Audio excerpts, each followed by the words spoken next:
તો નર્મદાના રાજપીપળામાં પણ મોડી રાત્રે ધોધમાર વરસાદ થયો। ધોધમાર વરસાદ વચ્ચે રાજપીપળામાં ગણેશ વિસર્જન કરવામાં આવ્યું।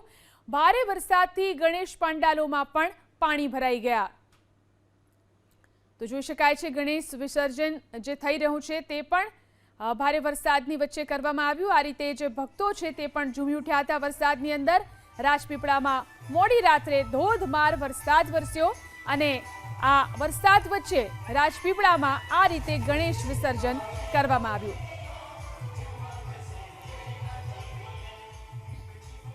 તો નર્મદાના રાજપીપળામાં પણ મોડી રાત્રે ધોધમાર વરસાદ થયો। ધોધમાર વરસાદ વચ્ચે રાજપીપળામાં ગણેશ વિસર્જન કરવામાં આવ્યું।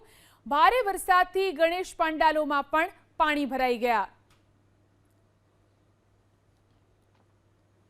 તો જોઈ શકાય છે ગણેશ વિસર્જન જે થઈ રહ્યું છે તે પણ ભારે વરસાદની વચ્ચે કરવામાં આવ્યું।